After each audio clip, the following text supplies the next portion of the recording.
CJ, I'll turn it over to you. Welcome. Question. Are you going to do the slides as I talk? Yes, that's Sorry. we'll edit that out. So Look at all those faces. I don't think it's fair that Brian has palm trees behind him and everybody else kind of looks like they're working. But not fair, but I like it. Well, welcome to May's Roundtable.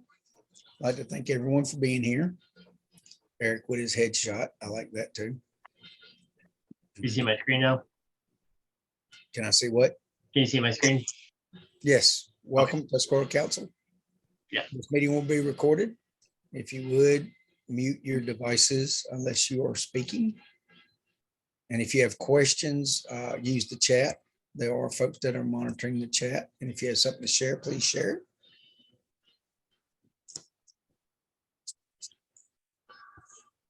All right. If you would mute your devices and at this time, join me in the Pledge of Allegiance. If you are in your uniform, you can salute. If you are like me and just walked in from work, a regular.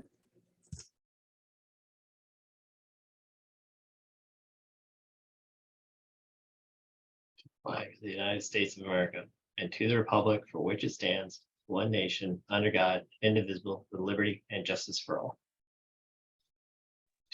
Look at Kent. I mean, Chris. That guy. All right. Next slide. All right. Scout oath. On my honor, I will do my best to do my duty to God and my country, to obey the Scout law, to help other people at all times, to keep myself physically strong, mentally awake, and morally straight. 2.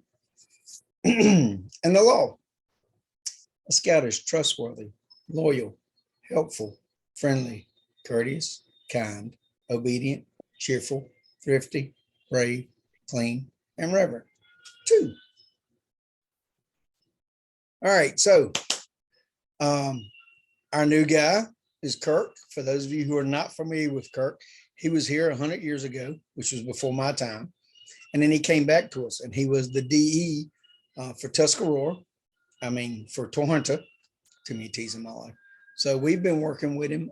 We've been working on roundups and doing things in our district. I think the link was broken. Do what? Can everybody see that? Mm-hmm. Yeah. Okay. Kirk recently came back. He had another meeting that he had to prior commitment to, so he will not be here tonight. So I said I would talk good about him for a lunch because I'm cheap. But no, Kirk has been our DE. We've been working with him. He's been a breath of fresh air. He's a hard worker. He is good at reaching out to the volunteers. And I'm tickled pink that he got it. They do not normally promote from within. And so we were a little worried. There were some folks that really wanted him to be our guy. And so they are making an exception this time and he's staying with us. So he's looking forward to sharing with us and he's looking forward to taking Nusiak, Toronto, and Tuscarora and doing great things in the future.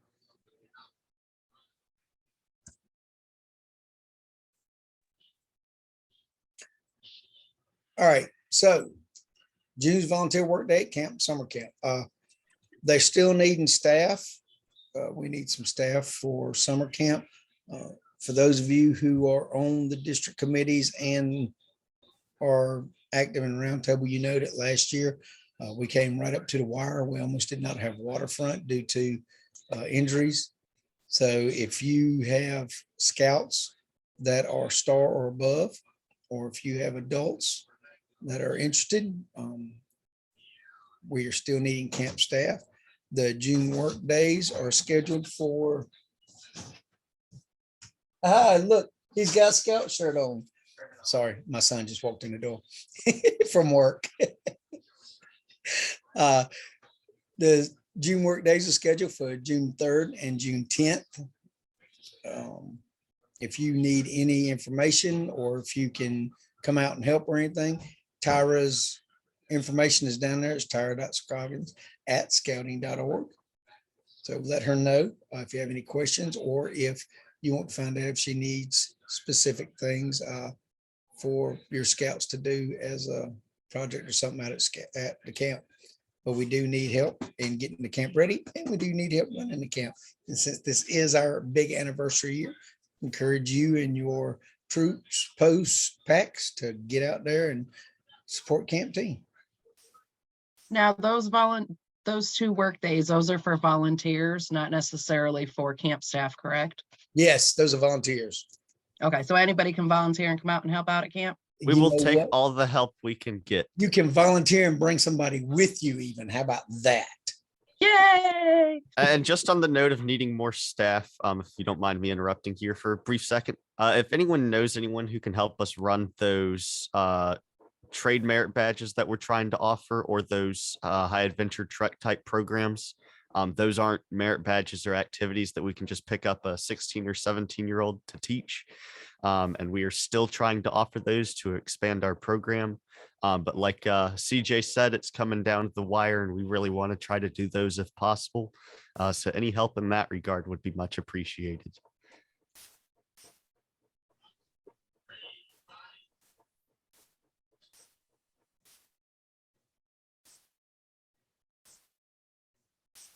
All right, just still me.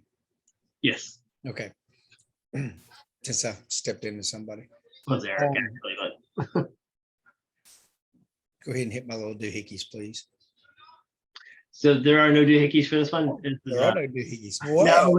we asked Eric Schmieder from New Sioux to join us tonight for talk about fall recruiting preparation.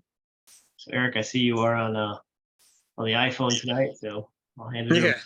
Yeah, I barely made it in the door, so run around 100 directions, but yeah, I did make it. So, fall recruiting, we are trying to get a jump on, at least from New Sioux perspective, and I know that we've been talking with Randy at the council level, and CJ, I'm not sure if that's still your role for Torhunta, but yeah, happy to work with whoever is on that district for membership purposes as well. And I guess, Chris asked me to just kind of come in and give some ideas and things to start thinking about. I'll tell you an idea that Jody Snow actually championed and was going to run as a pilot. And then we have piggybacked off of that and turning it into a district-wide multi-location event, is basically a Scout Fun Day. It will be Saturday, August 26th, with a rain date of Saturday, September 9th. And what we have done through conversations with him and Brandon and Randy and Kirk, and I think there's been a few others involved. I know Felicia, I was talking to the other day about being our kind of area coordinator for East Johnston County. And I am still playing telephone tag a little bit with Ava Boyette in Sampson County to try to gain some insight on geography that I'm unfamiliar with, as well as, places that might work and a breakdown of units there to kind of separate things out. But what we are doing is looking at a 4-hour roughly event that, similar to kind of what we did as a council level at the Wayne County Fairgrounds, can showcase our units. Now it'll be up to the unit level to kind of determine what they want to do through whoever that area coordinator is. So Jody for the western part of the Clayton and Johnston County region. I'll be looking at units more central to Clayton, and Felicia has agreed again on the eastern part of Johnston County, and then we're still working out the details for Sampson County. But we are trying in the next couple of weeks to get a flyer into the hands of all of the K-6 students to basically promote it, to then share it out social media, et cetera, throughout the summer, and hopefully get a jump on recruitment even before school starts.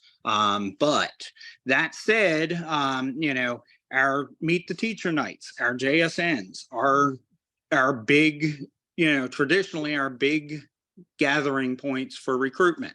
Recruitment is a year-round process. And if you're not treating it that way in your units, we want to see that shift in our culture within, particularly, NUSIOC, we've been talking about it, but, throughout the Council of Tuscarora. We are blessed with the fact that the BSA bankruptcy is behind us. We are blessed with the fact that COVID, for the most part, is a thing of the past. We're not all running around with masks on and social distancing. And I got the privilege of being up there in front of 1,000 people at camp for crossover a couple months ago. So we are at a point that we can rebuild scouting in a very, very strong way, and that needs to be by showing people what they're missing out on by not being part of it.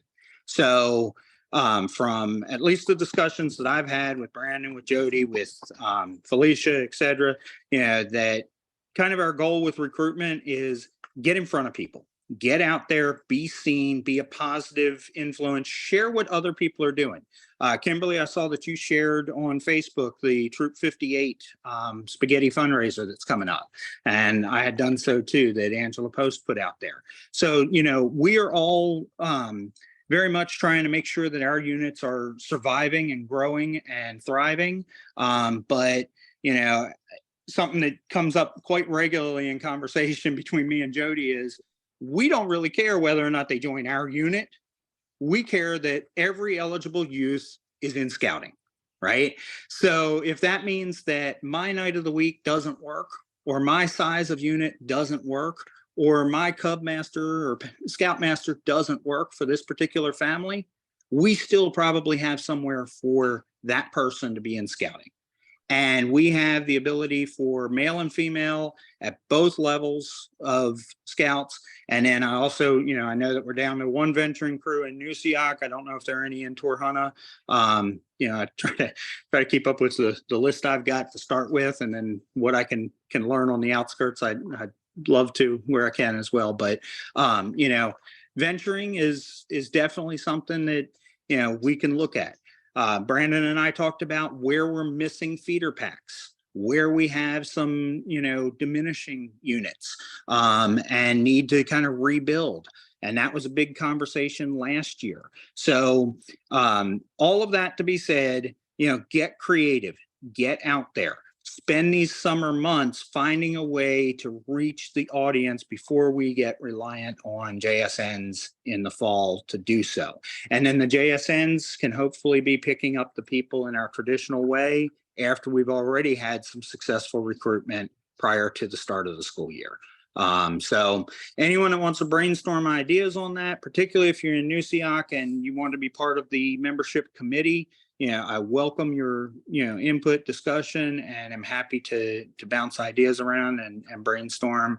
But, Chris, I know you didn't really give me anything to work off of except, and you emptied out the slide for me even with no bullet points to say, hey, I just asked him to talk about recruitment. So there's, a brief overview of some of the things that have come up in the past couple of weeks from our perspective and things that we're working on.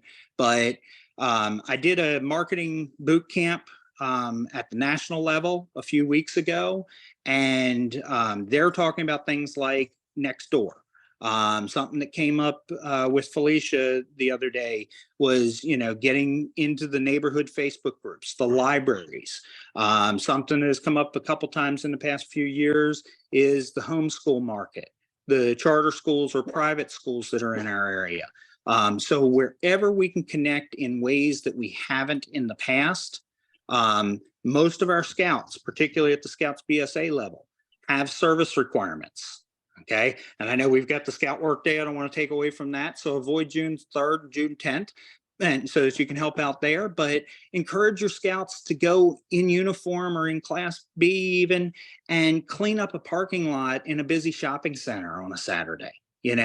Or volunteer at one of the many fairs that we've got in the areas, or go do a beautification project at the school before the schools open in the fall so that they're being seen, or have them be the people who are raising the flag each day and show up in uniform to do it. So, you know, there's a lot of ways that if we shed a positive light on scouting, especially as we have some of these big major negative things that we've been combating for a couple years behind us, there's no reason that we can't make this a very, very strong council, you know, in the next 6 months, years to come. So, you know, I'm all for another 100 years of Tuscarora, and, you know, excited about the opportunity to be jumping on things here in May instead of, you know, scrambling to get things together in September. So, you know, that's the other thing. I think there's a motto for that, right? Be prepared. So, you know, whatever you can do, where you put this stuff on your calendar this summer, when you're as a unit planning for your school, your year, think about the fact that the first 4 weeks of September are prime time in the schools, right? And Brandon and hopefully Tyra, sorry, you know, many of those names have been similar, you know, are working with the schools already to try to get dates nailed down, you know, for JSNs. Just plan to know this is kind of our time. And it doesn't have to be you as the leader. It can be parents. And we're going to, you know, look at our membership committee as people who can be in the schools doing the introduction talk. But if we can make each of those events a showcase of all the units in that area that serve that school, then our excitement level can go up and our registrations can go up and our recruitment can be a very positive thing as we finish out 2023. So that's what I got for you. Great, thanks, Eric. If I could just add one thing too. I mean, I think the strongest marketing material we have are the scouts themselves. And there's always, you know, the only, you know, scouts love cloth. I mean, adults love little pieces of cloth more, but there's always the recruiter badge as a little carrot at the end of the stick for your scouts. So, and it's a, you know, to earn it, I forget what the requirements are, but it's something that you as your unit can promote, the recruiter patch. It's kind of a cool one. I'm sure you've all seen it, but you know, there's some requirements to earn it. So it'd be a good way for your scouts to, you know, kind of focus on that to bring some new blood in. So. And that's another thing, you know, my son Noah always went with me when I was recruiting for the pack. So, you know, he'd be there talking with the kids while I was talking with the parents at the JSNs.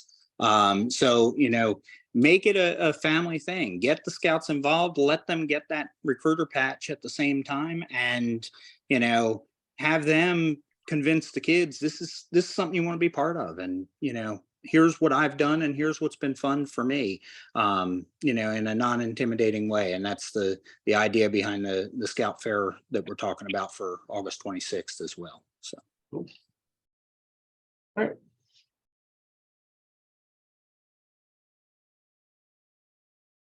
Thanks, Eric.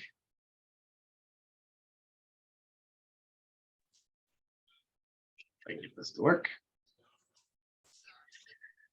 Aha, and now to Brian Bullard and the palm trees. So I'd like to introduce Brian Bullard, who is a scouter in our council, and you know, Brian is his profession is attorney, but he's here as a friend and as a scouter tonight. Talked about the BSA bankruptcy. Gives a little, you know, kind of a more of a, you know, Sunday quarterback or Monday quarterback kind of view of the bankruptcy. So I do want to preface this, we are getting tight on time, so we do need to get to the other sessions. But if you have any questions, put those in the chat. That way Brian can get through his updates, and then we'll field those afterwards and send those back out. But if you got any questions, please use the chat feature. So Brian, I'll turn it over to you, sir. Okay, thank you so much. And how much time do I have? Say about 10 minutes, I guess. Okay, I'll do my best. All right. Good evening, everybody. I'm glad to be able to speak with you this evening, and I do so, as Chris said, as a Scout volunteer who happens to be an attorney. And so I'm not speaking on behalf of the Tuscarora Council or as the council's attorney. But I did want to give you just a brief background and an update on the recently settled lawsuit and emergence from bankruptcy. So as many of you know, 3 years ago, back in February of 2020, BSA was faced with declining membership, mounting lawsuits on behalf of sexual abuse victims, and the biggest issue was that a number of states passed laws that allowed the reopening of the statute of limitation period, and that's the period, a look back period that allows individuals to file a lawsuit alleging abuse. And so the BSA filed for Chapter 11 bankruptcy protection. And now, just to give you an example, North Carolina passed a law that allowed a 2-year look back window that completely removed the statute of limitations. So you could be a 70-year-old man and allege that back when you were 15 years old, you were abused. And for a two-year window, that was permissible for you to bring a lawsuit. And it was regardless of how long ago the alleged abuse happened. California, for example, they allowed a 3-year period, and they also passed a law that tripled the amount of damages for any organization that it was shown that they attempted to hide the fact that they knew about the allegations. So again, in the face of these issues, BSA declared bankruptcy in February of 2020. And it quickly became obvious that insurance was not going to indemnify or basically hold harmless the local councils and the charter organizations. And so the finger pointing started with the local councils and the charter organizations saying, hey, BSA, you did a really bad job of creating this belief that we were going to be protected by insurance. You didn't negotiate this very well. And BSA National, in return, pointed the finger and said, well, hey, you all as locals and charter organizations haven't done a very good job of following our rules. So ultimately, the councils were asked to contribute about $500 million. And that was based on 3 main factors. First, how many sex abuse claims were made against the council, what the law of the state, especially regarding statute of limitations, were. Now, keep in mind, there were some councils that are multi-state councils. In other words, they cover more than one state, so they may have 2 different sets of laws. And then third, how well finances were being managed, specifically how much unrestricted net assets were available. So over the course of the past 3 years, there were, as you all know, there were advertisements, social media, television, newspapers, seeking victims of alleged BSA sexual abuse. And there were over 82,000 claimants who self-identified. And so recently it was announced that BSA has emerged from 3-year Chapter 11 bankruptcy case.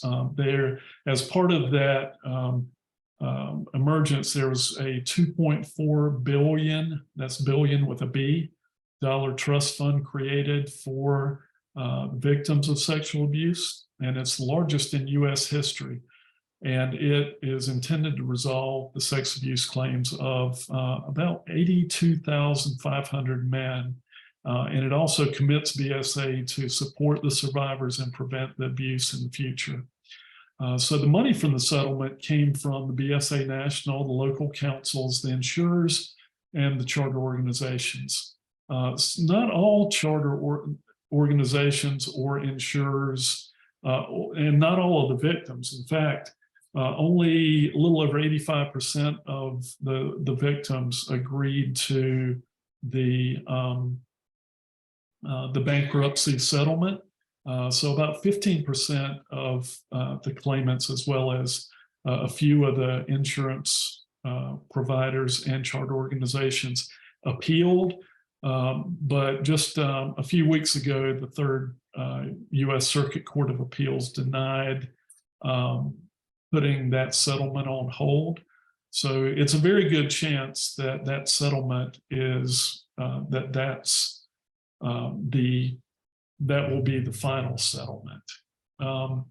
So what does the 230-page settlement mean for scouting nationally and for units within our council? Well, here are some of the changes. As you all probably know, I think over 60% of the national BSA employees lost their jobs.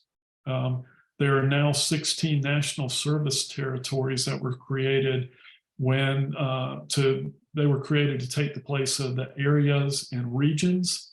And many of those people who were being paid at the area and region level, they were eliminated as a result of the restructuring.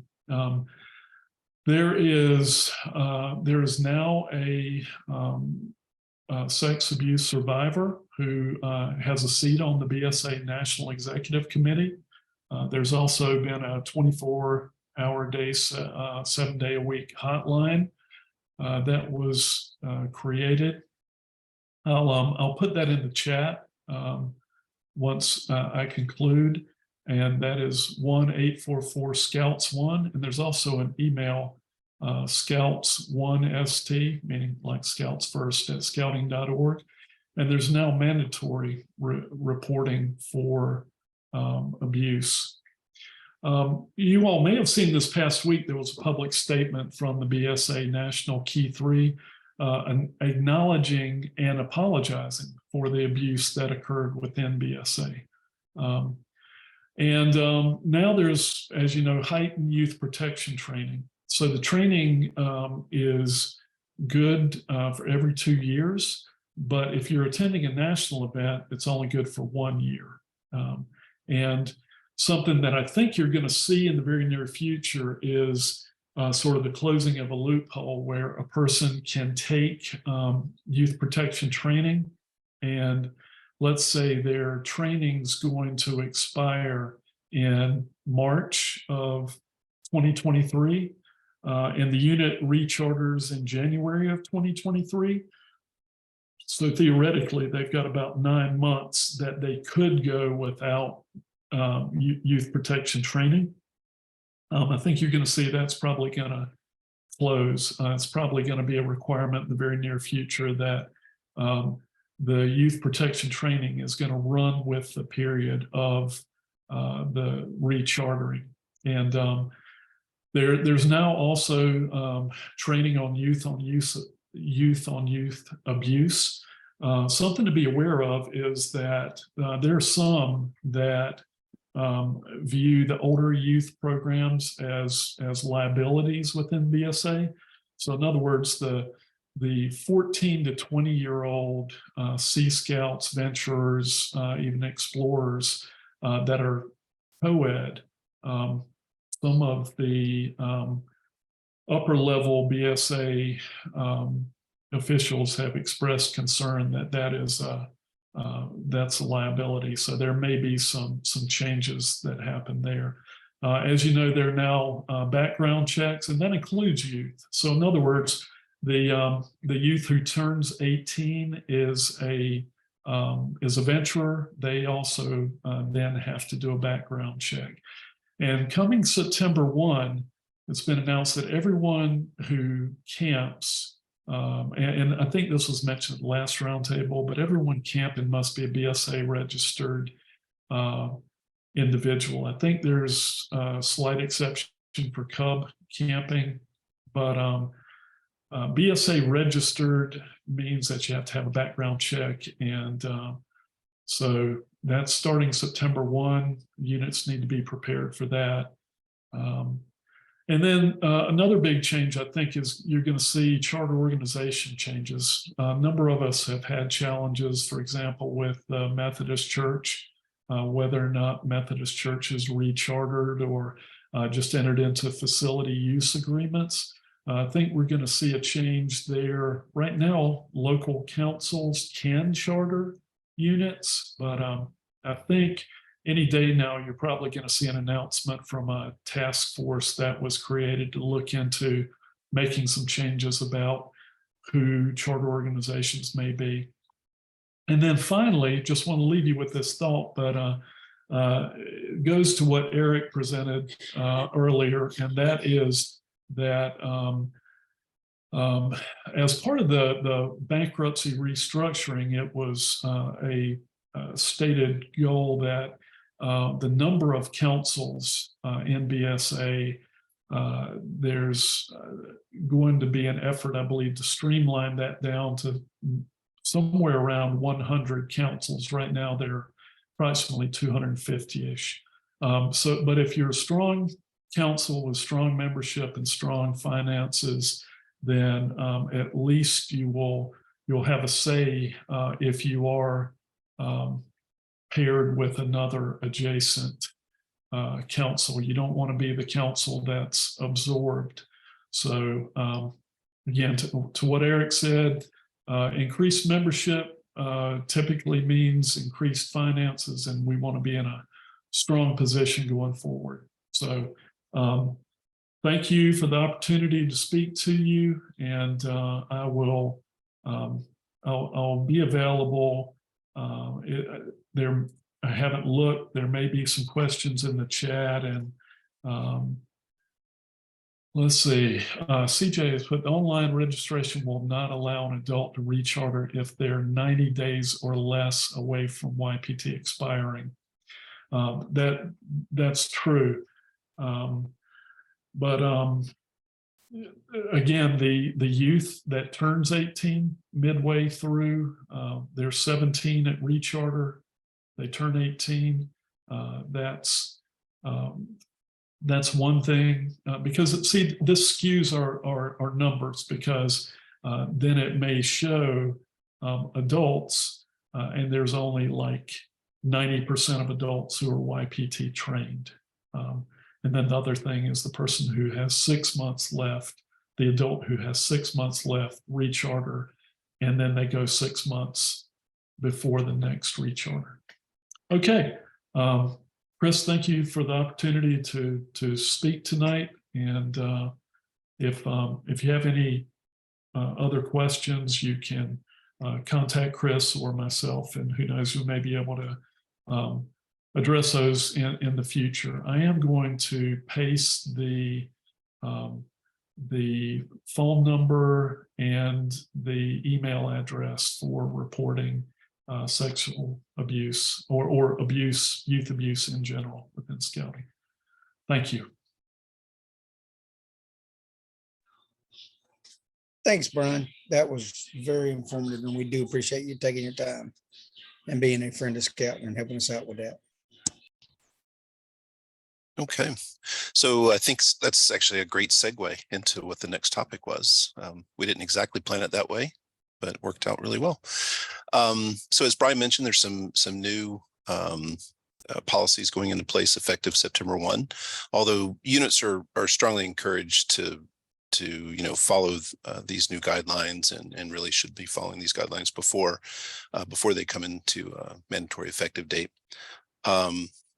Yeah, as we know, safety of the youth is first and foremost priority for us across the board, and thus the enhancement that we've seen in the YPT and Safe Scouting guides that have been updated recently as well. So let's go to the next slide. So in terms of registration requirements, I don't think there's a big change, at least on this first bullet point, but chartered organization representative, or in their absence, an executive officer of the charter organization, must approve all registration of the unit's adult leaders, right? And registration includes completion of an application, which involves a criminal background check, mandatory YPT, as we've talked about, and volunteer screening database check as well.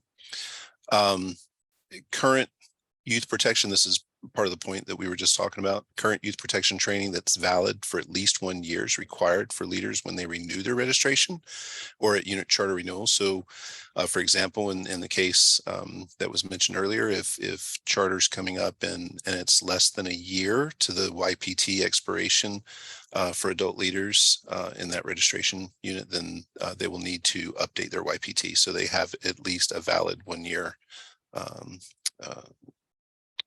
current training on YPT. Okay. Adults with expired youth protection will be suspended from serving as a volunteer until they update their YPT. And then the adult program participants, I affectionately call these the tweeners, right? So these are the new adults that are still we're not treating them 100% like adults, but they're 18, 19, and 20. They have to register as adult leaders and follow youth protection policies. And as we all know, they're mostly, within the venturing, sea scouting, exploring, and of course in the Order of the Arrow as well. So, okay. So in terms of adult supervision, 2 registered adult leaders who are at least 21 years of age are required at all scouting activities, including all meetings. So registered adult leaders, right? It can't be one registered adult leader and another, like a parent or someone else. And they both have to at least be 21 years of age. As we know, there must be at least, 1 registered female adult leader, 21 years of age in every unit serving females, and a registered female adult leader, at least 21, must be present for any activity involving female youth or the female adult program participants as well. All adults staying overnight in connection with the scouting activity must be currently registered in an adult fee required position as listed or as an adult program participant, right? So all adults staying overnight. So parents that want to come in and just stay for a night, that's fine, but they have to be a registered leader, right? So if they're not registered, they can't stay. Merit badge counselors don't count for this requirement because it's not an adult fee required position, right? And there's a whole list. There's the FAQ link is here. There's a whole list of adult fee required positions, in addition to a number of other questions and scenarios about, what if we have a scout meeting and we only have 1 registered adult leader who's 21? Do we have to cancel the meeting? Yes, you do, because you have to have 2 registered adult leaders who are at least 21 years of age. So there are some limited exceptions for Cub Scout overnight programs, and that is on the next slide. So Cub Scout parents or legal guardians that are taking part in an overnight Cub Scout program with their own child, they're not required to register as leaders, right? But all adults must review the How to Protect Your Children from Child Abuse, a Parent's Guide, which is in the front of the handbook for Cub Scouts. I think we have something similar in this Scouts BSA one as well. In addition, the parent must be accompanied by a registered adult leader at any time that they're with youth members other than their own child, right? So so you still have that registered adult leader who's at least 21 is still present. And then all other overnight adults must currently registered in adult fee required position, just as we mentioned before. So does that make sense? Any questions about that? Anybody want to add anything to that? I see Brian put the 24/7 hotline and the email in there, so that's great. Okay. I think that was all I had on this one, Chris. So and there's a link. So if you go there, this is the Youth Protection and Adult Leadership. It links right into scouting.org. And there's several links there, including the YPT and Safe Scouting and a few other things that are in there. So if you want to click on that link at your leisure and review the resources there, there's some good information as well. All right. All right. Thank you, Warren, for updating the YPT. Of course, we know that's an all important subject. So I have just opened the breakout room. So I do apologize. For the extended general session tonight, but I think there's a lot of good information we wanted to get out to everyone. Especially, about give us some kind of insight into what the future of BSA may look like. And of course, we always get to keep very cognizant of YPT changes. So the breakout rooms are open. So at the bottom of your screen, you should see a little doodad hickey thingamajigger. It looks like it's like this. If you click that, you'll bring up a screen and you can go to either breakout session that you would like to join. If you are unable to join, if you don't have that button, just let me know and I can move you manually.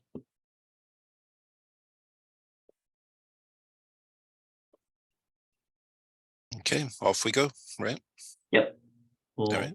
all chats at home. And when you're all done, you can join us in the parking lot to chit chat afterwards. So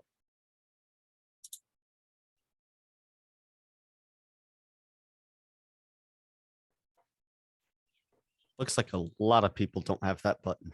I Me don't have it included. either.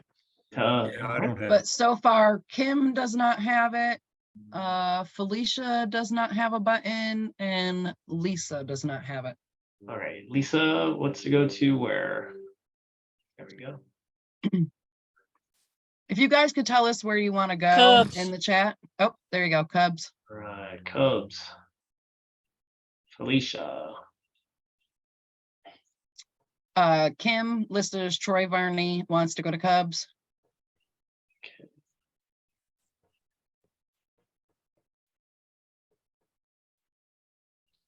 There's a bunch of others, but they haven't said where they want to go yet.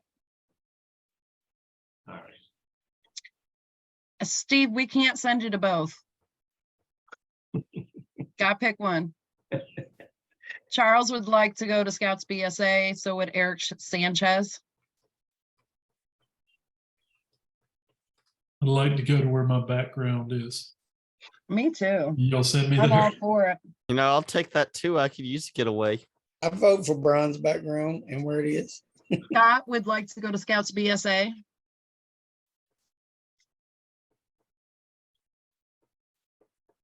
Am I being helpful, Chris, reading it Yeah, out, or am I just absolutely. being a pain?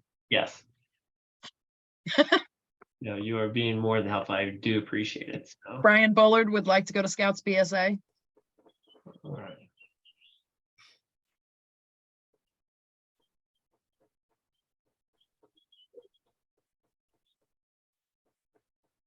Do we figure out where Felicia would like to go?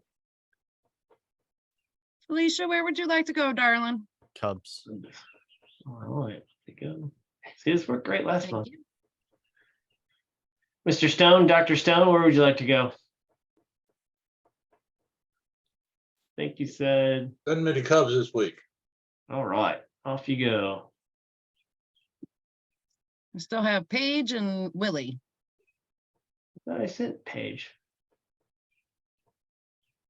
I see her in this room, so currently. She's technically probably right next to, Yeah, all right. Tammy, where would you like to go? it doesn't matter. You can send me Scouts BSA. Okay. All right. Thank you. Willie, where would you like to go?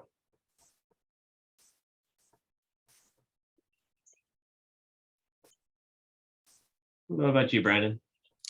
Wherever you think I'm needed. I'll flip flop back and forth. All right, I'll send you just Scouts, and I'm gonna go to Cubs. All right, that works for me.